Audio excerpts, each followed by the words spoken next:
જય શ્રી રામ મિત્રો। તો આપણે વહેલી સવારના ઘેરેથી નીકળી ગયા છે આપણી ગાડી લઈને। તો હવે આપણે જે છે અહીંથી સીધા માંગરોળ માતાજીના દર્શન કરવા, જે માંગરોળ બંદરની અંદર આવેલું છે। ત્યાં ભાદરાઈ માતાજી બેસેલા છે, ત્યાં આપણે દર્શન કરવા જઈએ છીએ। તો આપણે અત્યારે નેશનલ હાઈવે ઉપર છે, તો ચાલો આપણે સીધા સોમનાથ નેશનલ હાઈવે ઉપર ચડી ગયા છે અને સીધે સીધા અહીંથી જવાનું છે માંગરોળ। પણ વચ્ચે રસ્તામાં નવી બંદર આવશે, જે ભાદરાઈ માતાજીનું મંદિર, ત્યાં આપણે જઈશું, દર્શન કરીશું। તો ચાલો આપણે નીકળી જશું। આપણે પહોંચી ગયા છે માં ભાદરાઈજીના માતાજીના મંદિરે। તો આપણે હવે મંદિરની અંદર જઈશું, માતાજીના દર્શન કરીશું ને ફરતું વ્યૂ મંદિરનું આપણે જોઈશું। જે ભાદરાઈ માતાજીનું મંદિર છે, જે નવી મંદિરમાં આવેલું, તે આપણે જોઈએ। તો ચાલો આપણે મંદિરની અંદર પહોંચી ગયા। આ છે માં ભાદરાઈનું મંદિર। જો આ ફરતું મંદિર છે તે માતાજીનું છે। તો આપણે મંદિર તરફ જઈએ છીએ, માતાજીના દર્શન કરીશું, માતાજીના પણ દર્શન કરીશું। આ છે ભાદરાઈ માતાજી, આ તેમના પૂજારી છે મંદિરના, જે માતાજીની આરતી ઉતારે। તો આપણે અહીંયા માતાજીને શ્રીફળ વધેરશું, પૂજા કરશું। આ ઉપર ફરતા માતાજી છે, બધા માતાજી છે, જો આપણે દેખાય જ છે। ખોડિયારમાં છે, ગાત્રાળ માતાજી છે, યોગેશ્વરી માતાજી છે, શ્રી મહાલક્ષ્મી માતાજી છે, શ્રી મમ્માઈ માતાજી છે। આ છે ભાદરાઈ માતા, આ એમનું મંદિર છે ભાદરાઈ માતાજીનું। આપણે બધા દર્શન કરી લીધા છે। આ તેમના પૂજારી છે। હવે આપણે માતાજીના દર્શન કરશું।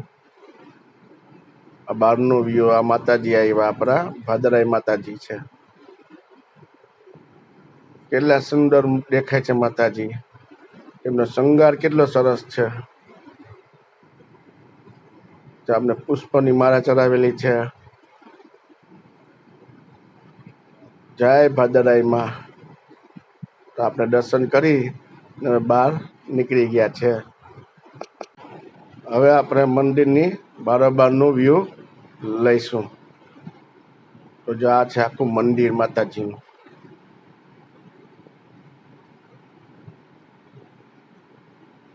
મેડમ પણ ચાલીને આવે છે, માતાજીના દર્શન કરી લીધા મેડમે। તો ચાલો આપણે પણ હવે ધીમે ધીમે આપણી ગાડી તરફ જઈએ છીએ। આ છે મંદિર,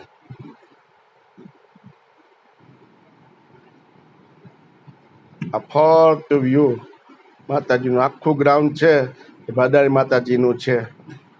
જો આપણે ગાડીએ પહોંચી ગયા। તો આપણે માંગરોળ ભાદરાઈ માતાજીના મંદિરે આવી ગયા છે, જે માંગરોળ બંદરની અંદર આવેલું છે। તે આપણી ભાદરાઈ માતાજી છે। જય ભાદરાઈ માં। આપણે માતાજીના દર્શન કરીશું। જય ભાદરાઈ માં।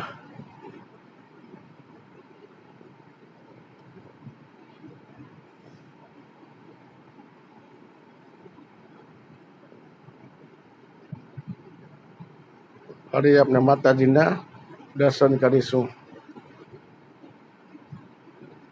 કેટલા સરસ સુંદર માતાજી દેખાય છે, મંદિરની અંદર બેઠા છે।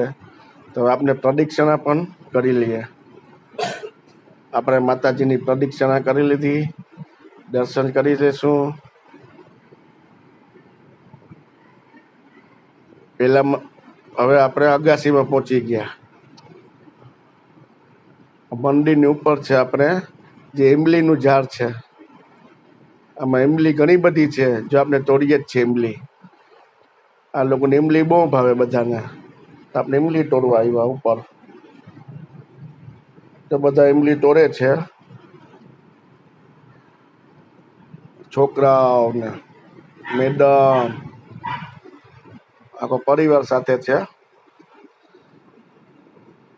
તો ઇમલી ગોટી ગોટીને તોડવાની ને ખાવાની, મોજ કરવાની બધાને.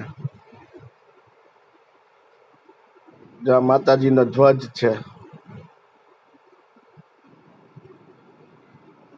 મેડમ ઇમલી ગોતે છે, વધારે ઇમલી ક્યાં છે.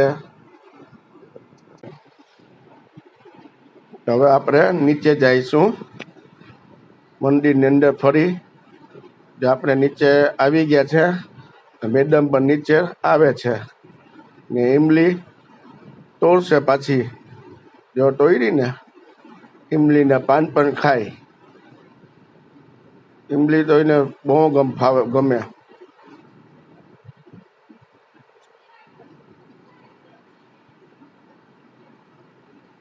હાલો હવે હાલો નીચે, મંદિરમાં બોલાવે. હજી ઇમલી જ ખાવી છે ને બોલો. તો આપણે આવી ગયા છે મંદિરની અંદર, જો આપણે બધા બેઠા છે મંદિરમાં.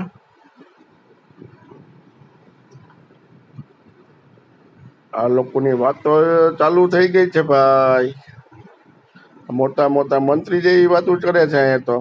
મહામંત્રી, પ્રધાનમંત્રી, બહુ મોટી મોટી વાતો ચાલુ છે. જ્યાં મંદિરના ટ્રસ્ટી છે એની સાથે વાત કરીએ છીએ આપણે.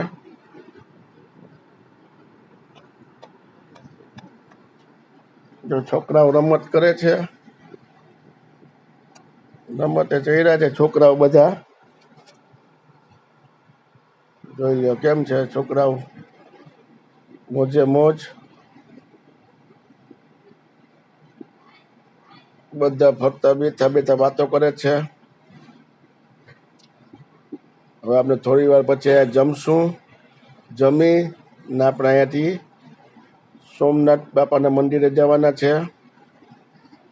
વેરાવળમાં આવેલું છે જે સોમનાથ મહાદેવ, એ પ્રથમ જ્યોતિર્લિંગ કહેવાય છે. જોઈ લો છોકરો રમત કેવો કરે છે. રમત કરવા ચડી ગયા બોલો. એના મમ્મી એને ખીજાય છે, તો એ રમત તો એવી જ કરે છે, મસ્તી ને મજાક ને. છોકરા કેમ ના કે, છોકરા મસ્તી જ કરે, બધે મોજે મોજ જ.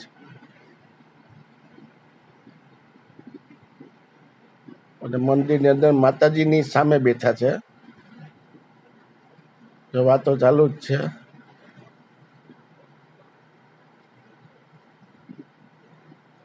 હવે આપણે અહીંયાથી નીકળી જશું. તો આ છે માધુપુર બીચ, જે માધુપુર ચોપાટી પણ કહી શકીએ, જે હાઈવે ઉપર આવેલું છે. દરિયા કિનારા ઉપર હાઈવેથી 500 મીટર જ નજીક છે દરિયો. જો આપણે દેખાય છે તે આપણે હાઈવે પરથી જ તેમનું વ્યૂ લઈએ છીએ. કેટલું સુંદર વ્યૂ છે. આખું માધુપુર છે, માધુપુર બીચ કહે ને તે એક ફરવાનું સ્થળ છે. તો આપણે પહોંચી ગયા છે હવે નરવાઈ માતાજીના મંદિરે, જે આપણે પોરબંદર તરફ રિટર્ન થઈએ છીએ. જય નરવાઈમાં. આ છે ભોલેનાથનું મંદિર. ઓમ નમઃ શિવાય. જય શિવ શંભુ. હર હર મહાદેવ. જય ભોલેનાથ. જય શિવ શંભુ. હર હર મહાદેવ.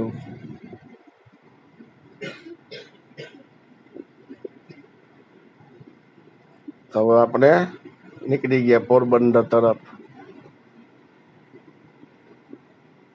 જય શ્રી રામ.